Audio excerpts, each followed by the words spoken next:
Good afternoon, everyone. My name is Kim Guile, and I'm the Community Reference Manager at the Kansas City Public Library. And we are so excited, so thrilled that you are joining us today for our program, How to Speak Up Without Starting a Showdown. We are streaming this live on Facebook and we are on Zoom, and we will monitor the chats on both to capture your questions and your comments. And please do be aware that we are recording this program. The curriculum that we're using today is from the News Literacy Project with a few extra resources and tips from us.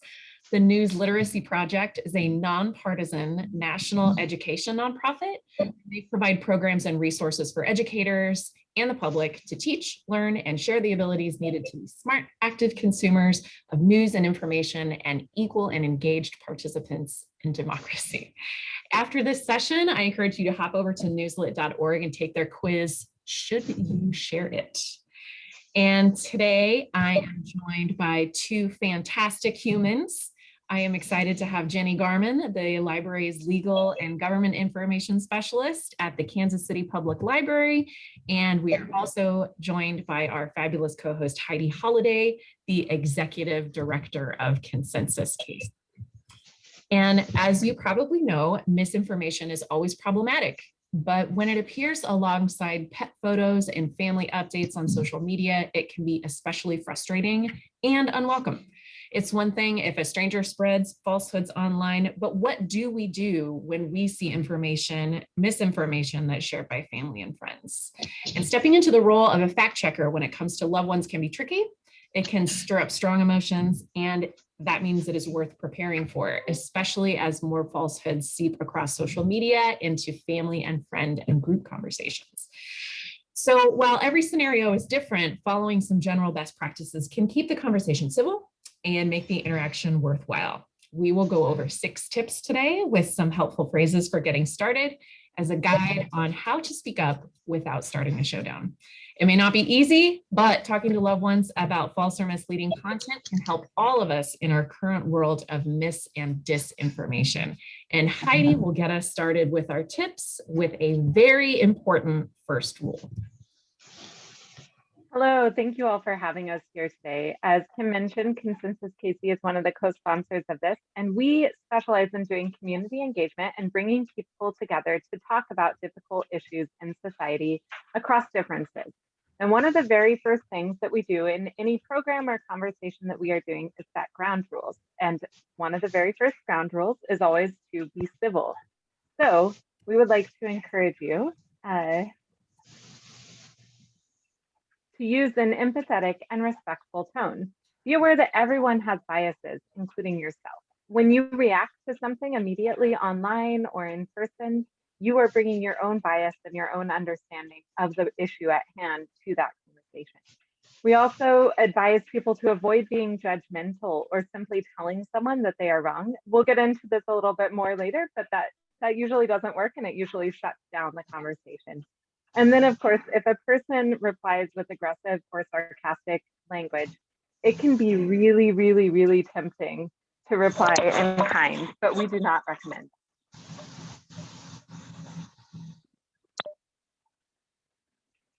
Jenny, I'm going to pass it over to you for this one. Yes, that's great. Thank you very much. This is a great time to share that as we have the mindset of being civil in this engagement. It's also important, if your emotions have been stirred up, that you take that pause, that you take that moment, that deep breath, and be ready to listen first, just to be open to what your loved one, your friend has to say. In that pause, in that taking a step back, it's really key to also do your homework. Sometimes if you're like, I can't believe this just happened, or I can't believe this was just posted, kind of turn that energy into, let me figure this out. Let me figure out what's happening here. And researching the claim that was posted and will involve finding reputable sources, credible sources that you can use in your response. Again, the idea is just that you have this exchange, that you keep the relationship going, and that the more sources you have on your side, the more likely it is that someone will take you seriously about that. in light of that, if you could go to the next one, there's a model to kind of keep in mind. And it was actually started in 2016. The SIFT model: stop, investigate, find, trace. These are just things that you can work to remember. And I want to start with that stop again, starting with stop. Let's remember, take that deep breath, take that pause. Don't jump right in, be like, ha, you're wrong, you know, which is a totally human response. Investigating the source of the claim, investigating the source of the post, is really important. And then finding better coverage. Sometimes you'll hear this phrased as lateral reading. The general idea is to say, this is where you found this information. You're going to leave that site. You're going to go do research elsewhere. And we have resources to help you with that. Tracing the claims, tracing the quotes, tracing the media. We'll talk some more in this session about how you can do that and how the library is here to help you with that.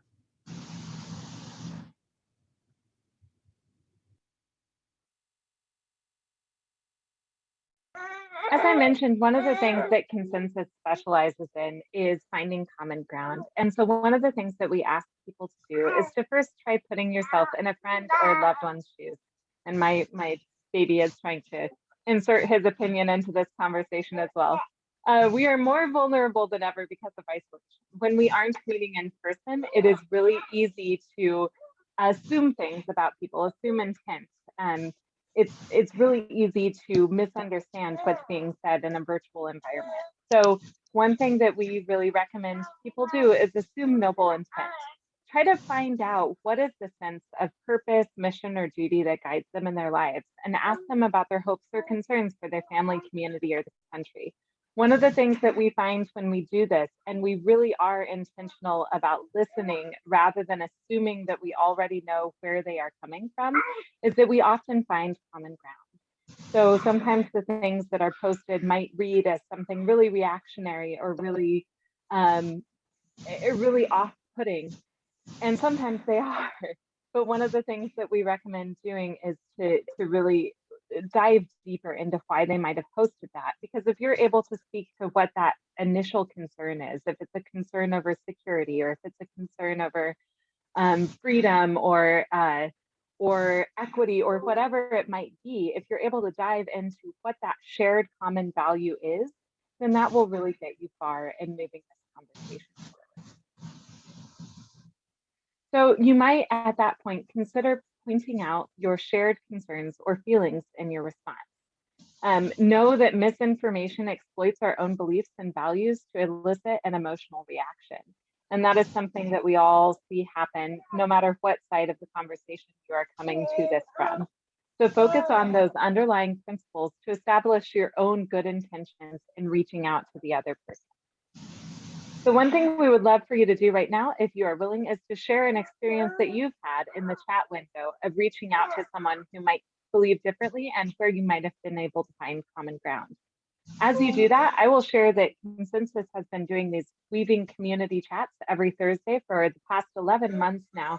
And we've been able to find a lot of common ground when we take an hour and intentionally talk with one another about a specific issue. And we'll share later on other experiences and other opportunities to do that in the Kansas City area.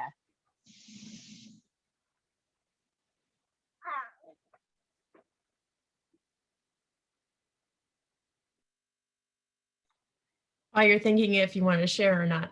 That's beautiful, David Henry. One of the things that to think about is, as you are proposing your response, or as you're thinking about how you want to respond to this, that sometimes it can almost be, here's this link to this story, and then, you know, and then maybe someone in the group or someone on the feed is like, well, here's another link, instead of just posting links, which is quick. The idea is that with your homework, you're kind of summarizing. You know, it's interesting that you see this from this perspective, or this story is presented from this perspective. Have you seen this yet? And then you add the link or links. I know a lot of times, just from personal experience, people want to say, well, that's this site, and I don't agree with what they have to say. And that's another point, to find more than one source. But it's also, like it says here, leading with the evidence and using multiple reputable sites is something that would really help you. So I think that's about all I wanted to say about that. Tanner has a note here. I just want to share that this is great. A tough conversation about equity, and that where you found common ground was that you're there to support and help your students. That's key. That's wonderful. The having love of country, identifying, finding that that common ground is so important. And if we can go to the next one, because I love the examples that are coming up in the chat. I just also want to say this is something else you need to decide. If this is something where you want to respond to a friend or a loved one who's posting on Facebook or somewhere very broad, do you want to make this a private chat, or do you want to be able to say, I disagree with you respectfully, here you go, this is why I disagree with you. Sometimes it happens at the dinner table. and I think that's, of course, a completely different arena, but the idea is praising in public, criticizing in private is something that we've kind of been brought up with, I hope. So it might seem strange to want to refute someone's post or disagree with someone's post in a public environment. But I would encourage you that if you feel comfortable doing that, it can also help others see, oh, just because so-and-so posted this doesn't mean everyone here feels the same way. Here's somebody who feels differently, and this is going to make me think a little bit differently about this. So this is another great reminder from the News Literacy Project, just to decide, how do you want to frame, where do you want to frame this? Where do you want to have this discussion? I see Brad's note right there, and I will get to that. These helpful phrases from the News Literacy Project are ways to start conversations. And because sometimes it can just be like, okay, how do I talk about this with my brother-in-law, or how do I share this with my friend or my neighbor? These are just some suggestions to help you get started. Especially if maybe it's in conversation, maybe this isn't necessarily in social media, but the idea of saying, oh, I saw that, and maybe I was like, is that right? And then I did my homework, or then I did some research, and here's what I found. These are just some examples of how to get started. And there's also other ideas too, of course. I'd love to hear from you all too. How did you broach this sort of conversation? Oh, yep. And at the library, as I mentioned, we are ready to help you. Hopefully you've talked with us before, and you've either chatted our librarians online or called our numbers, and had a great conversation with a librarian who was able to help you with finding information, finding alternative sources of information, the websites you can go to look up whether or not something is valid. And we do have sites that we recommend, like Reuters and AP News. Allsides.com, if you haven't heard about them yet, is also, oh, they go back, yeah, great. Allsides.com is a great website that is also good for fact checking, but can be a great place to see how is one story presented from different angles, from different lenses, like a left-leaning lens or a right-leaning lens, or a publication that's known to be more central in their thinking. Can we take a pause here and just take a look at some of the chat? Yeah. And Brian, just because yours is the first one that I'm seeing, this is one of those things too, where you have to, oh, what a horrible experience. But this is where you have to they weren't ready to hear what you had to say. And a lot of what we're offering is you are talking with someone that you care about, that cares about you, who's ready to have this kind of a discussion. And sometimes it's an experience like this where, they weren't ready to have that discussion. And I'm really sorry that this was your experience. That is just not okay. But I think the more we normalize having these kinds of conversations and broaching these, I'm saying broach a lot, but having these kinds of conversations and speaking up without the intention of starting a showdown or trying to have a big argument, just having a conversation. I'm looking at Amanda's right here. I'll add on to that, Jenny, and I'll revisit what Heidi was talking about at the beginning of the session, and that is making sure that you are not drawn into that emotional response. You have to provide that non-complimentary behavior. So if someone's coming at you in a very emotional or angry state, if you respond in kind, that only escalates the situation. So the best that you can do, and one thing to keep in mind that's really difficult is just remembering that you have to listen first before you respond. And not only do you have to listen to what they're saying, you have to really understand where they're coming from. What's their core value set? What is it that is influencing their perception of what's going on? What life experiences has this person had that is contributing to the way that they're interpreting a situation or the way that they're reacting to something? And so it's very, very difficult to step back and step away from that emotional response, but you really do have to do it. And I just wanted to say too, I think I saw this was from Amanda. People just want to be heard. I think that is right at the root of what we're trying to get to. Be ready to listen, even though your first emotional response might be, this is ridiculous. I'm not listening to this. If you want to have this conversation, you just do need to be in that place where you are ready to listen.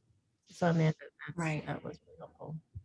And know that none of us are perfect in this either. Like, I literally had this experience last night where someone sent me an article and I shot back a text with a fact check on it. And I was like, wait, I should not have done that. We are doing a program on this tomorrow. So know that this is all a learning process for all of us, and that really listening without judgment is one of those key things. And having a relationship with someone over time is really helpful because you're knowing where this person is coming from and they know you as well. And so if you are, if it's a quick a post that you see on social media with someone that you only see once or twice a year, you may not be coming from the same shared understanding of each other. And so their reaction to what you're saying might be different than someone who you talk with every day.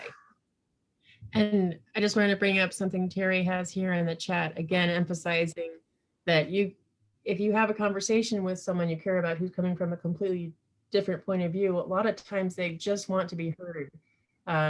Sometimes a lot of the frustration can come with, nobody's listening to me. So I'm going to say something, post something that's outlandish, or that is going to provoke a reaction because I want someone to listen to me. And Terry, I really respect that you did that. That was not, couldn't have been easy to think about. When SIFT doesn't work, when that technique or when these suggestions don't work with people that I would still say keep trying if you care to, because it's worth it if you care about them to continue the relationship, to be open to being that person who does listen to them and who does provide different perspectives. If I can jump in, I would say when SIFT doesn't work, that's also an opportunity to take a step backwards. So establish the relationship and really establish your best intent with listening to them and spend that time that's needed, as Kim was saying and Jenny were saying. But that's the time when you're like, okay, we're not ready for this yet. I'm going to take a step back and really work on like setting the foundation to actually have this conversation. And what is surprising in the conversations that we've had through, we've had years of doing this work. The fact that I cannot recall a single instance where there was not actually common ground between two seemingly completely opposite perspectives and points of view and desires about what should happen or how a certain thing should be handled, there is always that common ground. Even if that common ground is something as broad as loving our country or wanting the best for our children or something like that, like even starting from a really, really broad space of common ground is something that you can go somewhere from. Yep. And it's Jennifer, amazing how establishing that de-escalates the situation and brings down the emotional state. I really also just wanted to highlight too, Jennifer pointed out a neat way of doing this too, using credible sources that are middle or slightly left or right leaning. And I put the link in there to allsides.com where they show the media bias chart so you can see.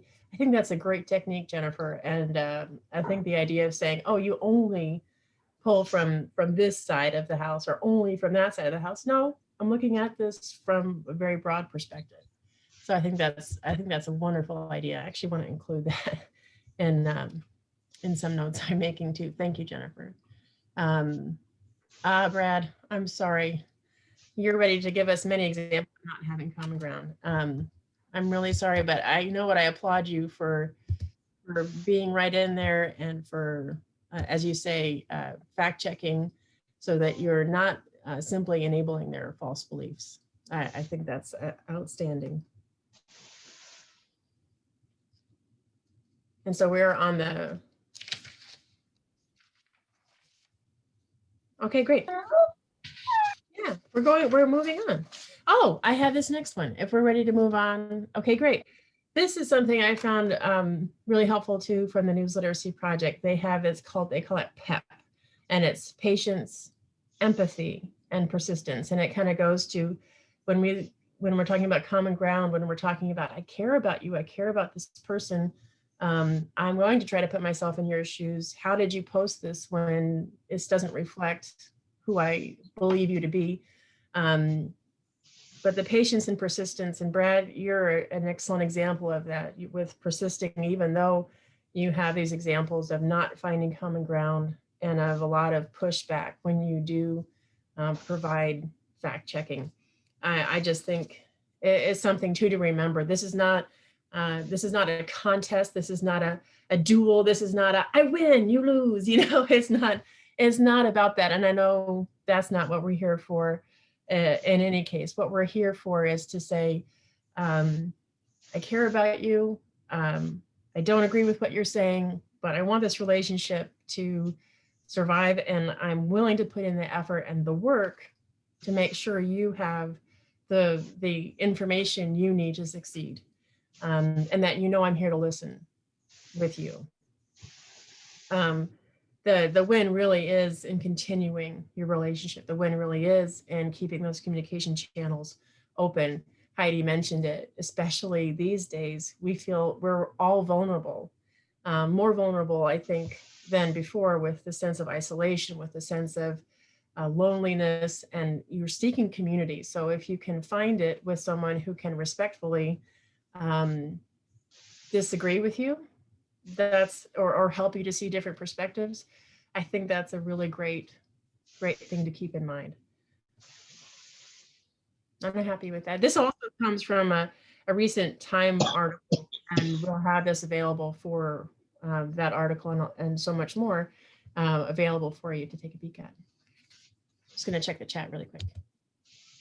Oh, so you've heard us talk a lot. I thought this might be a good time to check in with an expert. This is Claire Wardle. She's with First Draft. It's an organization that started in the UK back in 2015, and now they have roots here in the US with the City University of New York. And they are really focused on helping people find and verify and publish content, reliable content, but also researching the spread and threat. They call it an information disorder. And Kim, is that working, or should I share my screen? Go ahead and share your screen if you've got it up there and available. Thank you. Yeah, the link is not working on mine. Thanks, Jenny. All right, let's try this. Can everybody see this all right? Yes. Super. Let's do this. Right now, I'm having a lot of friends contacting me saying, Claire, I need your advice. I'm in a family WhatsApp group and people keep sharing misleading content. I don't know what to do. It's really important that we work with each other to ensure that we're not sharing false content. It's really tempting to just press mute so you don't have to see your friends or family posting problematic content. But right now, unfortunately, we can't do that. We've actually got to talk to one another about this. So here's some guidance.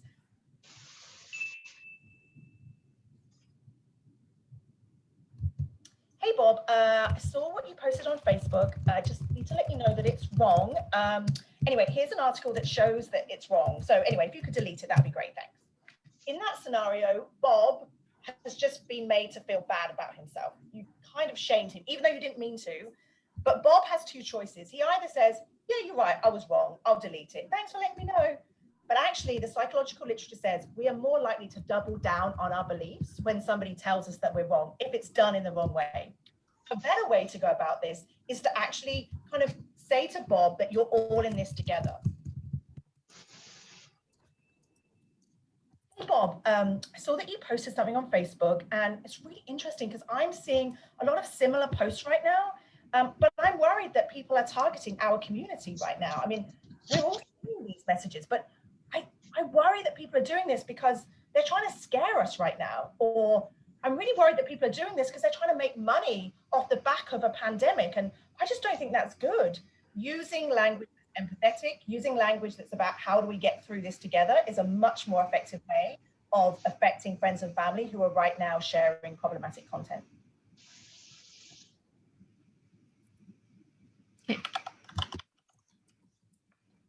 I'm going to turn down my volume. I'm sorry if that wasn't, can you hear me all right? I just didn't want to be too loud.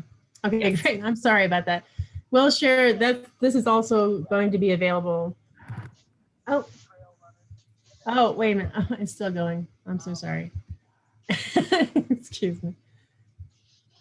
All right. Sorry about that. So that was Claire, and I think it just kind of gives a good example,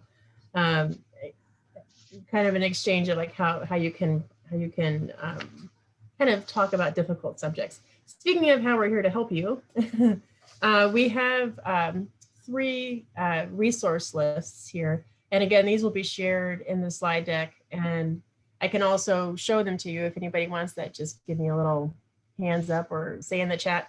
But the idea is that the critical thinking and fact finding is the idea of kind of getting down to brass tacks. And this is, hopefully this doesn't blind everybody. This is one of the books that's going to be on that list. And also Thinking Fast and Slow. I mean, I think a lot of people are comfortable with what critical thinking is, but fact finding sometimes can be a little bit more difficult. It's new. Oh, great. Thank you.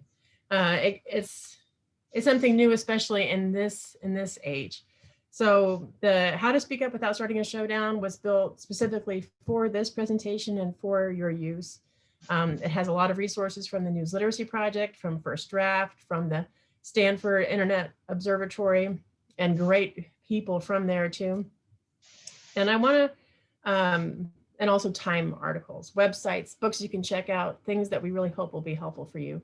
And if you have any suggestions for things that should be added to those lists, please just let me know. Liam Ridley is our colleague at the Kansas City Public Library, and he put together the disinformation and misinformation list. And there's a lot of crossover because understanding this disinformation and misinformation is part of all of this too. So just to make sure we're all on the same page, misinformation is when you create or you spread false information, but you didn't know you were sharing false information. It was just like, oh, this is interesting, you know, and so you send that out.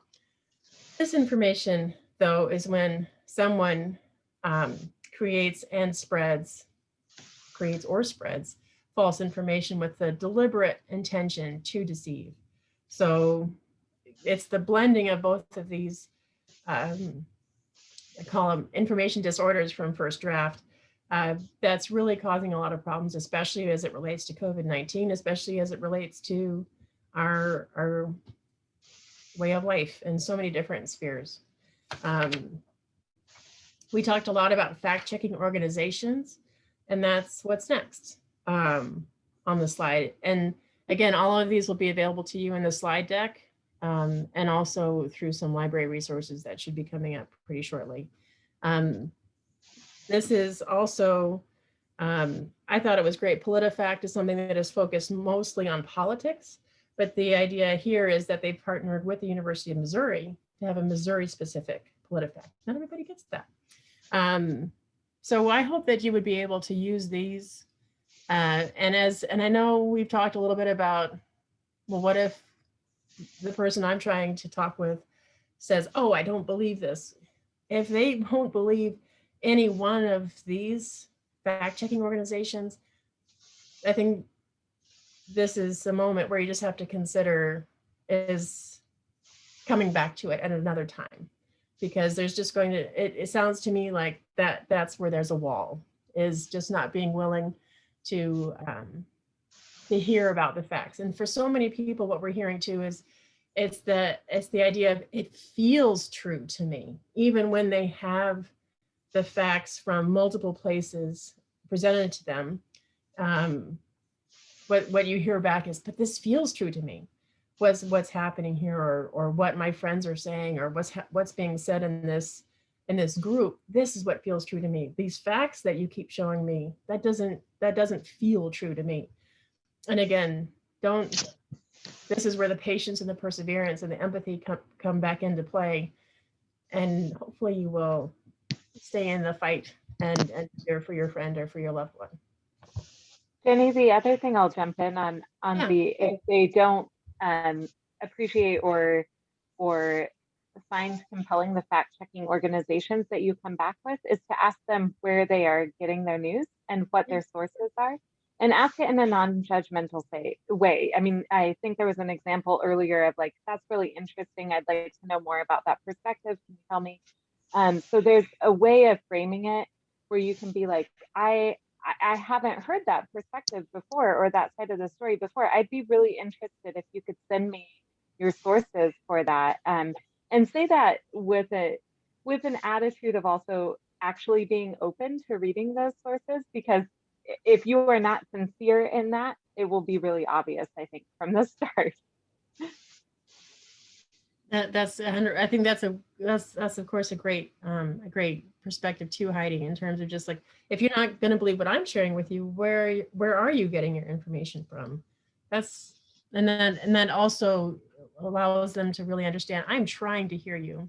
I want to hear what you have to say.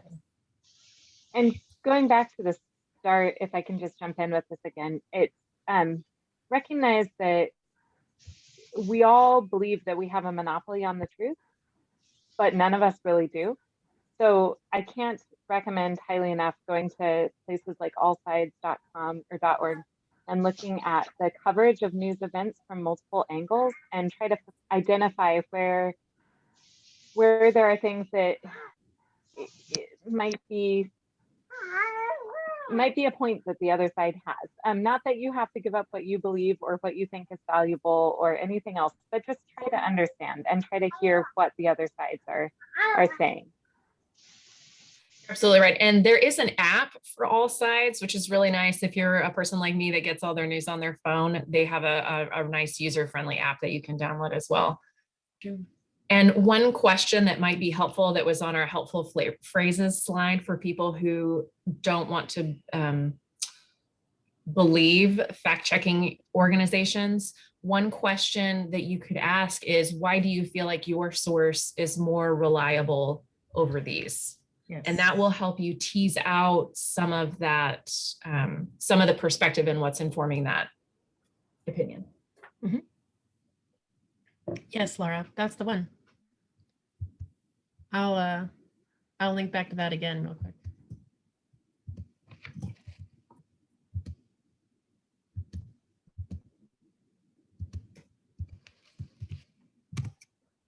Oh, wow. I didn't mean to repeat the media bias ratings, but it's allsides.com, and they do, I second that. The app is really, really helpful.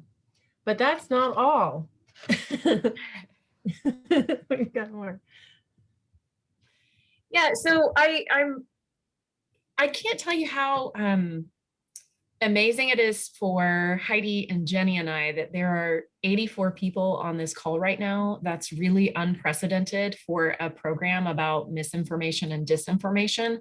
And that speaks to the need for programming and conversations like this, and opportunities for people to lean into each other and really seek to understand.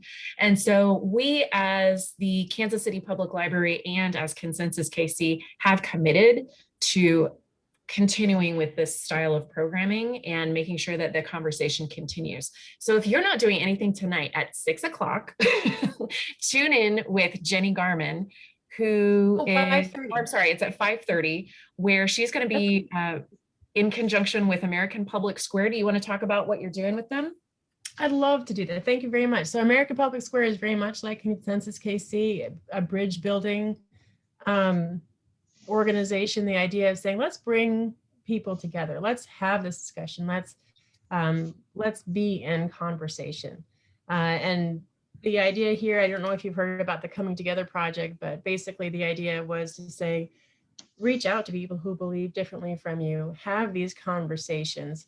And we're starting our discussion groups tonight at 5:30, just ahead of an American Public Square event that's talking about America and who are we, and the mythology sort of America, in terms of sometimes it's, well, anyway, I'll let you find out more information about that, and I'll find the link so you can see that.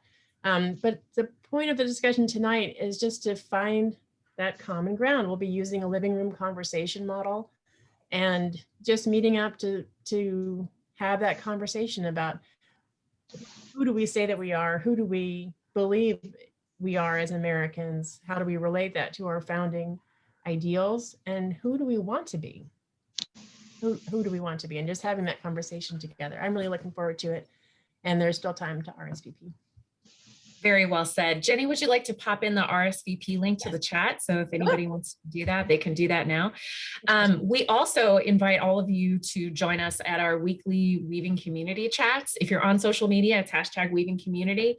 And we host these every Thursday. It's Heidi Holiday and I, and we have conversations about everything from racial equity and social justice to current politics to how do you feel about money, or how does faith impact how you go about and live in the world and interact with people?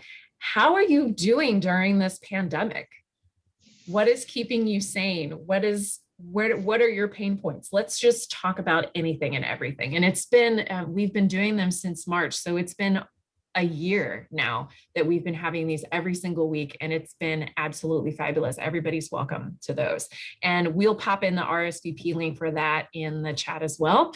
And then coming up on Tuesday, the 30th of March, we are going to be hosting a film discussion on the Reunited States of America, which is a documentary that just came out earlier this month.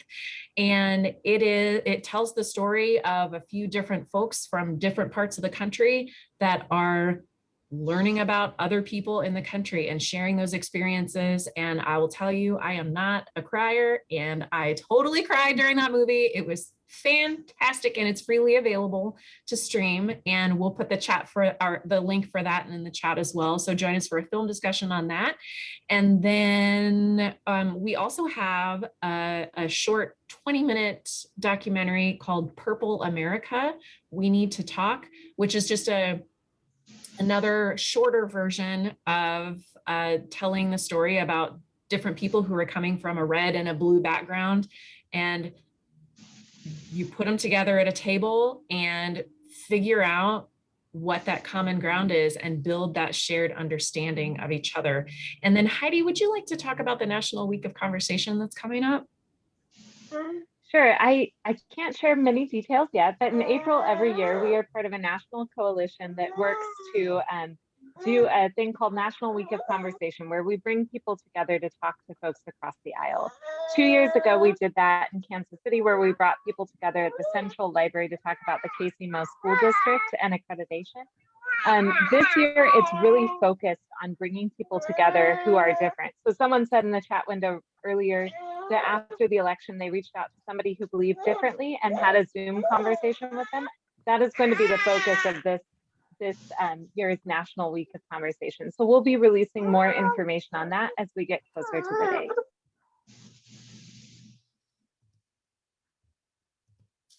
All right, awesome. And so those are all the things that we have coming up just in the short term. So we will continue this. I mean, this is 1 month's worth of content here. So we're going to be really committed to continuing these conversations and helping to facilitate this and just build that sense of community. And Heidi, will you pop over to the last slide if you don't mind? And we would love it if you would take this survey for us. I'll pop the link into chat, and Vicki, I will put the link to the Purple documentary in the chat, and it will also be linked in the slides that we share as well. Please take our survey. This is the first of many programs like this that you will see from us, and your feedback is going to be so helpful for us as we move forward with this initiative. So with that said, I will make sure that we get some of those links posted in the chat. And if you have any other questions, we will stay on the line. We are 15 minutes ahead of schedule here. So if you would like to pop off, you're most welcome. Or if you'd like to stay and ask any questions, Heidi and Jenny and I will be here for the next few minutes. I saw a couple of questions in the chat window about how we engage politicians who might believe differently. I would like to point out that the National Institute for Civil Discourse is a great resource for that. And we are actually doing some work with Kansas lawmakers who are working together to get to know people across the aisle in the Kansas Civility Caucus.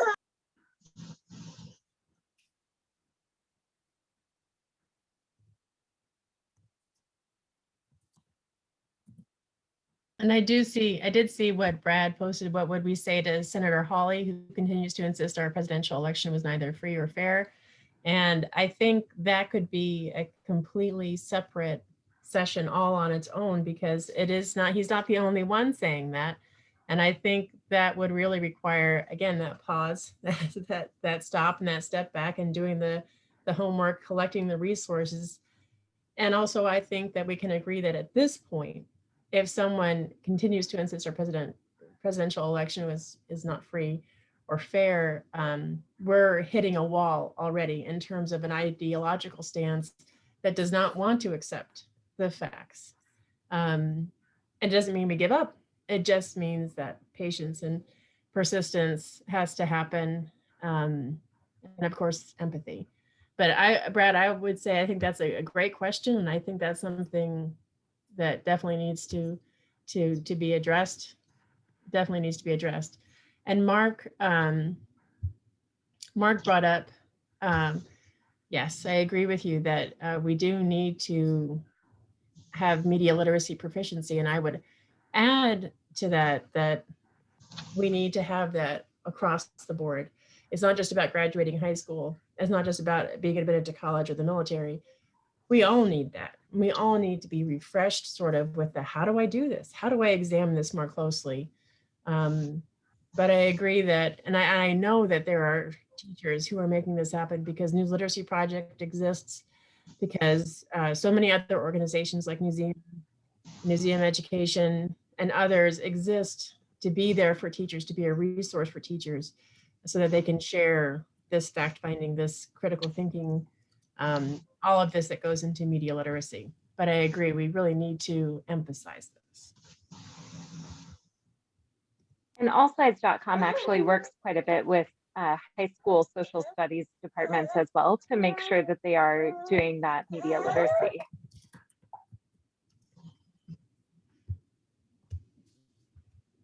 I am working to churn out these links in the chat as quickly as possible. Thank you for your patience. And Heidi, if you happen to have that RSVP for the Weaving Community Chats, will you pop that in there?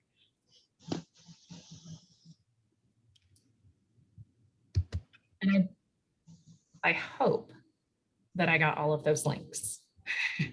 But we will make sure that we share all of the links and our slide deck and the recording of this video with everyone who has RSVP'd via the email that you used. So with that said, any last questions or things that we missed, ladies? I just really want to say thank you to everybody for being here, for your great questions.